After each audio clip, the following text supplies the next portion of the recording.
श्री चैतन्य मनोभीष्टं स्थापितमेव भूतले स्वयं रूपकदामि ददाति स्वपदान्तिकं वन्देऽहं श्रीगुरुश्रीतपादिकमलं श्रीगुरून् वैष्णवं श्रीरूपं साग्रजातं सहगुणगुणवतानितं तं सजीवं साद्वैतं सावधूतं परिजनसहितं कृष्णचैतन्यदेवं श्रीराधाकृष्णपादं सगणललिता श्रीविशाखान्वितांश नमो विष्णुपादाय कृष्णप्रेष्ठाय भूतले श्रीमते भक्तिवेदांत स्वामिनिति नामिने नमस्ते सरस्वती देवी गौरवाणी प्रचारिणे विशेषण्यवादी पाश्चात्य देशकारिणे नमो महावदन्याय कृष्ण प्रेम प्रदायते कृष्णाय कृष्ण चैतन्याय नामने गौरतिसे नमः।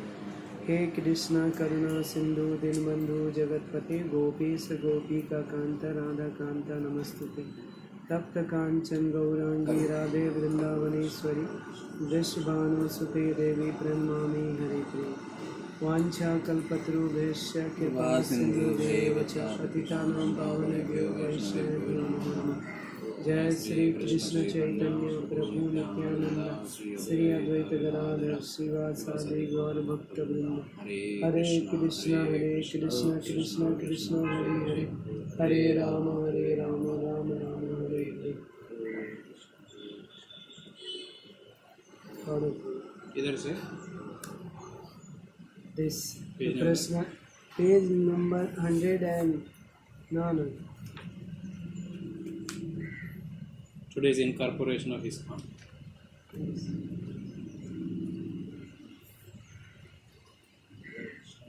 Start from this page number 120. Avais militant. ठीक है आए थे मेरे को याद नहीं है। Gandhi's position had one of unconditional pacifism, and he had opposed the idea of Indians taking up arms. He only read yesterday. So when British was at war with Germany, the British people said India is also at war with Germany. So they took Indian people. Quit India पढ़े थे यहाँ। Abai's militant former schoolmate Subhash Chandra Bose fought against the British in his own way. He had approached Hitler in Germany and gotten him to agree with when the Germans captured Indian soldiers. Germany would return them to Bose, who would maintain them in his nationalist army. With this army, Bose planned to return to India and drive the British from Indian soil. But dissatisfied with his progress in Germany, Bose made a similar agreement with Tojo in Japan. And as soon thousands of Gurkhas and Sikhs, the best fighters in Indian army, had defected from the British army to join Bose freedom fighters in Singapore. Bose began to prepare his army to invade India from the north. Then in 1943, the British found that the Japanese, who had already taken Burma, were at the doors of India, approaching Bengal. By their tactic known as the Denial policy, the British sank many Indian boats carrying food and destroyed large rice crops, fearing that they would fall into the hands of the enemy. See? This left local Indians starving and without the boats they needed for trade. The famine that ensued was the worst that had hit Bengal in 150 years. The government removed all control of food costs, and those who could not afford to buy at the skyrocketing prices died in the streets of Calcutta. See? Srila Prabhupada, quote, I have got experience. The government created artificial famine. The war was going on, so Mr. Churchill's policy was to keep the people in scarcity so that they will volunteer to become soldiers. So this policy was executed. Big man, they collected the rice. Rice was selling at 6 rupees per mold. All of a sudden it comes to 50 rupees per mold. I was in the grocery shop purchasing, and all of a sudden the grocery said, no, I'm not going to sell anymore. At that time the price was 6 rupees per mold. So suddenly he was not going to sell. A few hours later I went back to purchase. Then the rice had gone up to 50 rupees per mold. The government appointed agent began to purchase the rice and other commodities which are daily necessities. They can offer any price because the currency is in their hands. They can print so-called papers, $100, and pray. A man becomes satisfied, thinking, "Oh, I have $100," but it is a piece of paper. That was the policy. You have no money, no rice. So another avenue is open. Yes, you become a soldier. You get so much money. People out of poverty would go there. I have seen it. No rice was available in the market. And people were hungry. They were dying. Abhay managed to purchase just enough for his own family to survive, but he saw the bigger population increases by the hundreds. Month after month, he saw the footpaths and open spaces congested with beggars, cooking their food on improvised stoves and sleeping in the open or beneath the trees. He saw starving children rummaging in the dustbins for a morsel of food. From there, it was but a step to fighting with the dogs for a share of the garbage. And this has also become a familiar sight in the Calcutta streets. The British had little time to spare from their war pets, that they worked only to save those lives essentially for the fight. For the common people, the empire prescriptions was uniform and simple starvation. Prabhupada quote. One American gentleman was present at that time. He remarked, "People are starving in this way. In your country, there would have been revolution, yes, but the people of India are so trained that in spite of artificial feminine, they did not commit theft, stealing others' property. People were dying. Still they thought, all right, God has given." That was the basic principle of Vedic civilization. I know that under the laws of nature, there was no scarcity. By the God's arrangement, the earth could produce enough food. The troubles was man's greed. There is no scarcity in the world. Srila Bhakti Siddhanta Saraswati had said, the only scarcity is of Krishna consciousness. And this was how Abhay saw in the 1943 famine. Now, more than ever, this spiritual vision was relevant. Krishna consciousness was a prime necessary. How else could man be checked from his evil propensities to become greedy, poor, make war, and thus create misery for millions?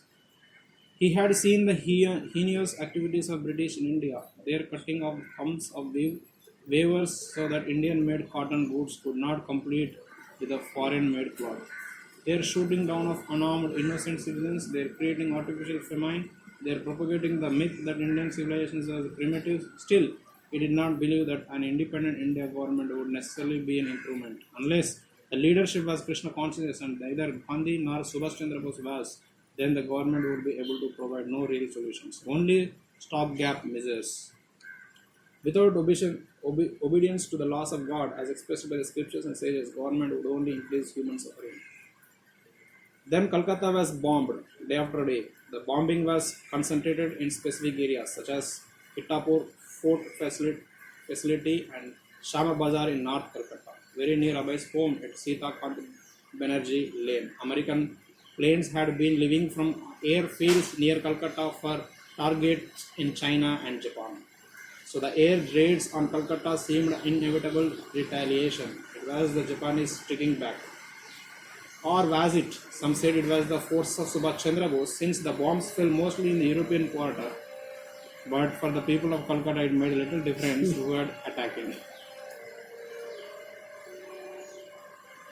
After the first bombing, people evacuated the city. Blackouts were imposed, and at night, the entire city was dark. Srila Prabhupada, the whole Calcutta became vacant. Perhaps only myself and a few others remained. I sent my sons to Navadip. Of course, my daughter was married. My wife refused to go out of Calcutta. She said, I will be bombed, but I will not go. So I had to remain in Calcutta. I have seen bombing in Calcutta all night. I was just eating when there was a siren. So the arrangement was that in your house would be the shelter room. I was hungry, so I first finished eating. Then I went to the room and the bombing began. Chee-chee. I was thinking that this was also Krishna in another form, but that form was not very lovable. In the midst of these calamities, Abhay felt more than ever the need to propagate Krishna consciousness. He had something to say to the war-weary citizens of the world, and he longed for a more effective forum, a publication for some kind. The way to present the world's crisis through the eyes of scriptures in the same bold style as had his spiritual master. There was no shortage of ideas, and he had saving money from his business for this very purpose. Yet how could he dare produce such a journal when even learned sannyasis, senior disciples of Bhaktisiddhanta Saraswati Thakur Maharaj, were not? He never considered himself a great scholar among his god brothers, although they called him Kavi and now Bhaktivedanta. As a Grihastha, he wasn't expected to take the lead or publish his own journal. But times had changed. The British journal, the Hindu Harmonish, had not been published since before Srila Bhaktisiddhanta's passing away. Now almost a decade had passed and the Gaudiya Mutt had been too busy fighting in court to consider teaching.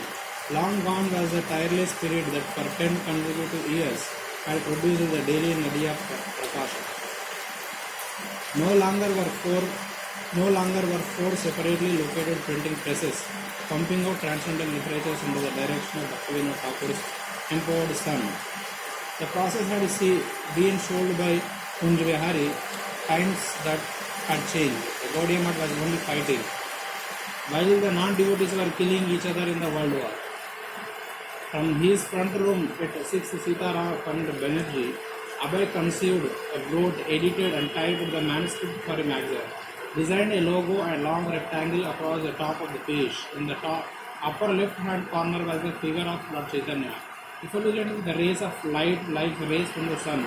In the lower right were still posters of crowd of people in darkness but dropping to receive light from Lord Chaitanya. And between Lord Chaitanya and the people, the title included like a banner that to in the lower right corner was a picture of Bhaktisiddhanta Saraswati Thakur, seated at his writing, looking up thoughtful as he is composed.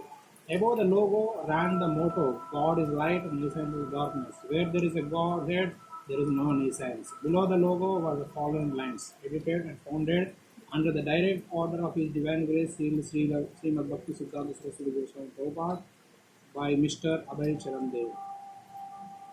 Abhay had already gained some printing experience in connection with his business, and after completing the manuscript, he brought it to the Saraswati Press, the best printers in Bengal. He also hired an agent, Calcutta's prestigious booksellers Thacker's, Spring and Company, who would take responsibility for distributing the journal to bookstores and libraries, including outlets in several foreign countries. But when he went to buy paper, he met with government restrictions. Because of the war, the subsequent paper shortage, they wanted to say what he had written in terms of the national needs. During this time of world crisis, an ordinary citizen's religious newspaper was hardly top priority. Abhay's request for paper was perfunctorily denied, but he persisted. He appealed that using paper to print the teachings of the personality body was not a waste and not ultimately in the present troubled atmosphere. Finally, he obtained permission to print his first edition of Back to Godhead, a 44-page publication. Abhay Charan greeted his readers by defining his motto, Godhead is light, nescience is darkness. And man forgets that he is the son of Godhead and identify himself with the body, then he is in ignorance. He is like a man who is very concerned with the automobile's mechanism yet with no knowledge of the driver. The defect of the present day civilization is just like that. This is actually the civilization of nescience or illusion, and therefore civilization has been turned into militarization. Everyone is fully concerned with the comforts of the body and everyone related with the body, and no one is concerned with the spirit that moves the body, although even a boy can realize that the motor car mechanism has little value if there is no driver for the car. This dangerous ignorance of humanity is gross nescience and has created a dangerous civilization in the form of militarization. This militarization, which is often language, is nationalization, is an external barrier to understanding human relations. There is no meaning in a fight where the parties do fight only for the matter of different colored dresses. There must be, therefore, an understanding of human relations without any consideration of the bodily designations or colored dresses.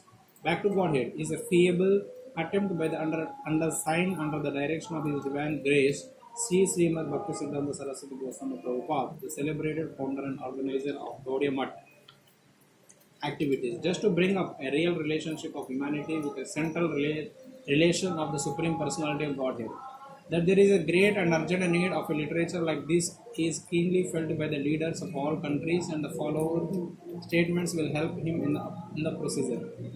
It was 1944 and Abhay specifically addressed the crisis of the world. The world's political leaders were expressing their disgust at their people's suffering and scarcity. Often 4 years of fighting, costing millions of human lives, the Second World War within a 20 years was still scourging the earth. Although the end was in sight, leaders expressed not so much happiness and hope, a wearing of uncertainty. Even if this war ended, would there be yet another war? Had man not yet grasped the vital lessons on how to live in peace? We quoted the Archibos Archbishop of India. India, guided by God, can lead the world back to sanity. He quoted the President of the United States, a program, therefore, of moral rearmament for the world cannot fail to lessen the dangers of armed conflict. Such moral rearmament, to be mostly highly effective, must receive support on a worldwide basis. He mentioned former President Herbert Hoover, who had affirmed that the world needs to return to moral and spiritual ideals. And he quoted a resolution by the British House of Commons affirming that spiritual principles are the common heritage of all people and that men and nations urgently need to acknowledge the sovereignty of God. He quoted Wendell Willkie, who after his return from Russia, had reported millions of Russians killed, wounded, or missing in the war and millions more suffering from a winter of terrible scarcity and subjugation. What is true for the Russian people, Abhay wrote, is also true for other people. And we Indians are feeling the same scarcity, the same want, and same disgust. He quoted Britain's Foreign Secretary Anthony Eden, who had been filled with lamentation and indignation at the miseries of war. He quoted the Archbishop of Canterbury. In every quarter of earth, man longed to be delivered from the curse of war and to find in a world which has regained its peace. Despite from the harshness and bitterness of the world, they have known till now, but so often they want the kingdom of heaven without its king, the kingdom of God without God, and they cannot have it. Our resolve movement must be back to God. We make plans for the future, for peace among the nation, and for civil security at home. That is quite right enough, and it would be wrong to neglect it. But all our plans will come to shipwreck on rock of human selfishness unless we turn to God, back to God. That is the chief need of England and of every nation. He also quoted Sir Francis Young, husband of Britain. Now that religion is everywhere attacked brutally, we look to India, the very home of religion, for a sign. And finally, he quoted Sir Sarvepalli Radhakrishnan. This war, when it would be won, would prove to be the breeding ground of the wars if the peace was not saved. It could happen only if powerful nations ceased to take pride and glory in their possessions which were based on labor and tributes of the other weaker nations. This perhaps was what Sir Harcourt Butler meant when he said that the principles of Hinduism contained the essential elements of the saving of the world civilization. And in another quote from Dr. Radhakrishna, Abhay offered a statement he also used as one of the mottos of Magazine.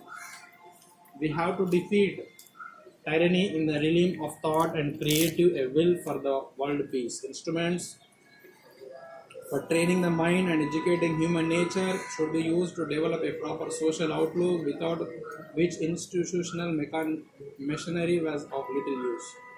Abhay expressed his confidence that the spiritual resources of India could be used for everyone, not only to enhance the glory of India but to benefit the whole world. Next, he told how he had come to begin Back to Godhead magazine, how he had written a letter 2 weeks before the disappearance of Srila Bhaktisiddhanta Saraswati, and how his spiritual master had instructed him to preach in English. Under the circumstances since 1936 up to now, I was simply speculating whether I should venture this difficult task and that without any means and capacity. But as none have discouraged me, I have now taken courage to take up the work.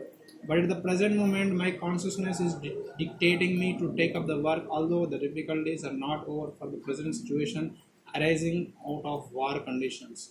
Abhay stated that his paper would contain only the transcendental messages of the great sage of India.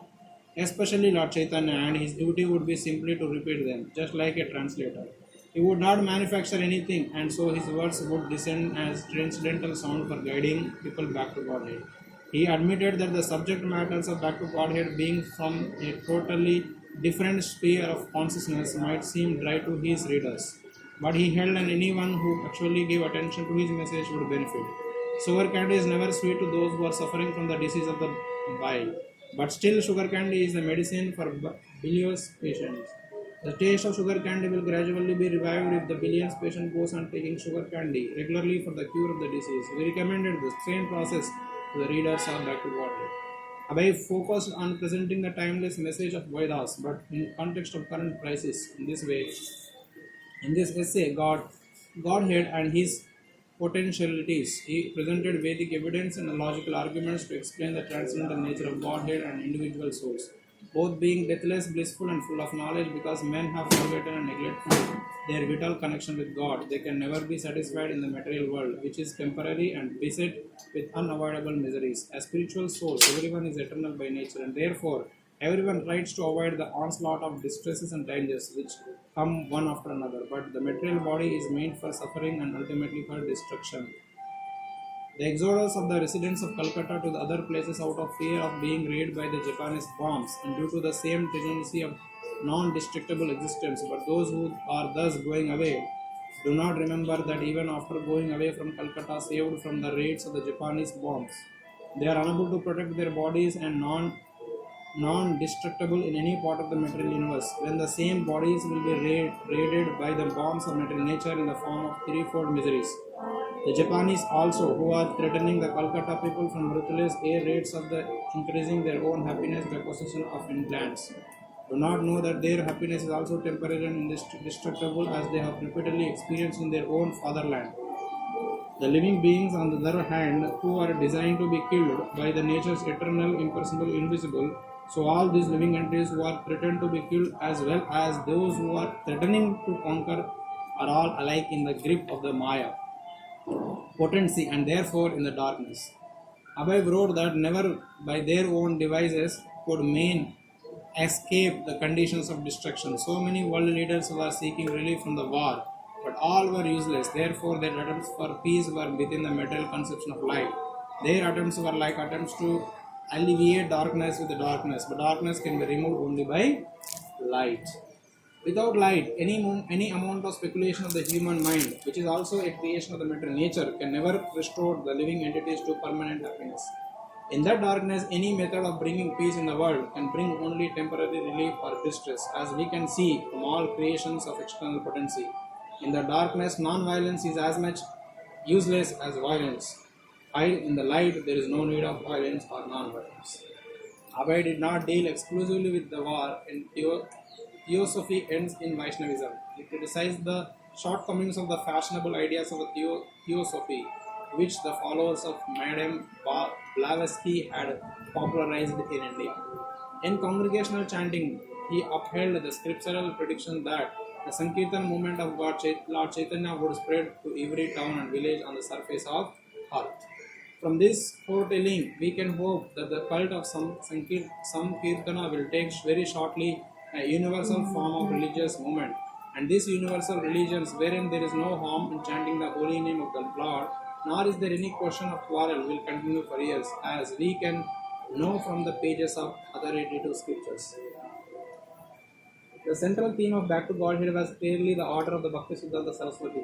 In its cover, with its picture of the thoughtful Srila Bhakti Siddhanta, in its dedication, in its statements of magazine's purpose, in its handling of issues, its analysis of Theosophy, its prediction of the spread of Sankirtana, in its every aspect, the theme of Back to Godhead was the order of Srila Bhakti Siddhanta Saraswati. There was also 4 shortened essays by the contributors, including Bhakti Saranga Goswami Maharaj. An advertisement on the back cover highlighted Gita Upanishad by Abhay Charan Dey, editor and founder of Back to Godhead. In 3 parts, 12,200 pages, royal size, first class Morocco binding. An elaborate expositions of world famous Hindu philosophy, the Bhagavad Gita, and its true scientific theistic interpretations by the chain of disciple succession from Sri Krishna, Balaram, Narada, Vyasa, Madhvacharya, Madhavendra Puri, Ishwara Puri, Lord Chaitanya, Rupa Goswami, Jiva Goswami, Krishnadas Narottam Das Thakur, Vishwanath Thakur, Baladev Vidya Bhushan, Jagannath Das Babaji Maharaj, Thakur Bhakti Vinod, Gaur Kishore, Thakur Siddhanta Saraswati, down to the author with numerous illustrations in columns and plain from many authentic scriptures. To be published shortly. Customers book in advance. Price Indian rupees 18, foreign rupees 110 so far. And second major work, Lord Chaitanya, in two parts, totally 1000 pages. Neither of these manuscripts were actually near completion, but Abhay was expressing his eagerness to undertake such large work on behalf of his spiritual master. In attempting to print the second issue of Back to Godhead, Abhay encountered the same difficulty as therefore. Twice he requested permission to purchase newspaper, and twice the government denied his request. Paper was restricted on account of the war. On July 10, 1944, Abhay wrote a third letter. With due respect, I beg to submit that under the instruction of His Divine Grace Bhakti Siddhanta Saraswati Thakur Maharaj, the spiritual head of the Gaudiya Vaishnavas, I had to start a paper under the caption Back to Godhead. The very name will suggest the intention of starting such a paper in the midst of heavy turmoil through which the world is now passing. A copy of same booklet is sent herewith for your kind pursuit. In that booklet, you shall find a strong world opinions, even by many reputed politicians all over the world, in favor of such a movement to bring back to the world into sanity by training the mind and educating human nature for the unshaking spiritual plane. Considering to be the supreme need of humankind, I hope you will kindly go through the paper by making some time, and I may draw your attention specially to the introductory portion. Abhay also remarked that the editorial board of Back to Godhead felt that there was not so much a scarcity of paper as a scarcity of education. Taking the opportunity to preach, Abhay explained that although the ultimate supplier was the personality of Godhead, godless men consider themselves the proprietors of all things. Catastrophe that is now in vogue in the present war of supremacy is guided by his false sense of proprietorship, and therefore there is need of making propaganda amongst all human beings. In order to bring them back to a sense of the ultimate proprietorship of Godhead, Abhay consented that there might indeed be a paper shortage in India. But in ancient times, he wrote, enlightened Indians had regularly sacrificed tons of valuable ghee and grains in the fire during religious sacrifices. And in those times, there had not been any scarcity. People now, however, having abandoned all sacrifices to the Supreme Lord, are producing only scarcity. Can we not, therefore, sacrifice a few reams of paper in the midst of many wastages for the same purpose in order to derive great benefit for the humankind? I request that the government should take up this particular case in the light of spiritualism, which is not within the material calculation. Even in Great Britain, the government has immensely supported a similar movement called the moral rearmament movement without consideration of the scarcity of paper, which is more acute there than here.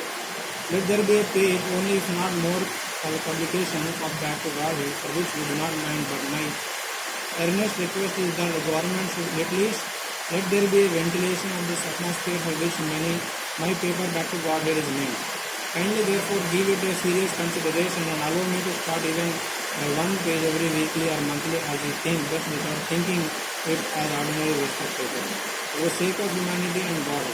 The letter was successful. Now, with the veiled sarcasm, he headlined his second issue, thanks to the government of India. Informed his readers, many of whom he had disappointed to learn the government had curtailed his printing, that he would be able to continue his magazine every month. Abhay printed his letter to the government paper officials and also the reply granted him permission. Jai. His articles were short that time displaying the flair of a news columnist with his philosophical criticism, word, and touch of ironic humor and comment on world leaders and crises. Gandhi Jinnah talks. Mr. Churchill's humane world. Mr. Bernard shows wishful desire and spontaneous love of God comprises the issue. Gandhi Jinnah talks. We are sorry to learn that Gandhi Jinnah's talks about unity of Indian people who have failed for the present. Abhay was not very optimistic about the results of such occasional talks between the several heads of communists Even if they made a successful solution, it would break up and take the shape of another problem. They were looking for unity between Muslims and Hindu, but in Europe the fight parties were Christians, and in Asia they were mostly Buddhist. But still they were fighting. So fighting will be go on without between Hindu and Mohammedan, between Hindu and Hindu, between Mohammedan and Mohammedan, between Christians and Christians, between Buddhist and Buddhist, till the day of annihilation. As long as there was a contamination, self-interest, or sense gratification, there would be fighting between brother and brother, father and son, the nation and nation. Real unity would stand only on the plane of transcendental service to the Supreme. Mahatma Gandhi, Abhay wrote, is far above ordinary human being, and have all respect for him. But Abhay advised Gandhi to give up his activities on the material plane and rise to the transcendental plane of the spirit. Then there could be talks about the unity of a people. Abhay cited. Bhagavad Gita is a definition of Mahatma, one who concentrated his attention in the service of the Supreme Lord Sri Krishna. He requested Mahatma Gandhi to adhere to the teachings of Bhagavad Gita and preach its message of surrender to the Supreme Personality of God Sri Krishna. In this way, Mahatma Gandhi thought his influential position in the world could bring about universal relief simply by preaching the message of Bhagavad Gita. Mr. Churchill's Human World. We are pleased to find that leaders of world politics such as Mr. Churchill have nowadays begun to think of a human world and trying to get rid of the terrible national frenzy of hate. The frenzy of hatred has another side of the frenzy of love. The frenzy of love of Hitler's own countrymen has produced from the concomitant frenzy of hatred for others, and present war is the result of a dual side of frenzy called love and hatred. So when we wish to get rid of the frenzy of hate, we must prepare to get rid of the frenzy of so-called love. This position of equilibrium free from love and hatred is attained only when man is sufficiently educated. Until men were educated to see the soul within the body, the dual frenzy of love and hate would continue, and human world would not be possible. This introspection, Abe concluded, is easily attained by the service of Godhead. So, Mr. Churchill's human world implies that we must go back to Godhead. Mr. Bernard Shaw's wishful desire. Mr. Bernard Shaw has congratulated Mahatma Gandhi on the occasion of the later 76th birthday in the following words: I can only wish this well. Mr. Gandhi's 31st birthday instead of is 76. We heartily join with Mr. Shaw in his attempt to subtract 44 years from the present age of Mahatma Gandhi. But death does not respect our wishful desire. Neither Miss Shaw nor Mahatma Gandhi nor any other great personality had ever been able to solve the problem of death. The leaders of nations have opened many factories for manufacturing weapons for the art of killing, but none has opened a factory to manufacture weapons for protecting man from the cruel hands of death, although our wishful desire is always not to die. Men were preoccupied with the problems of how to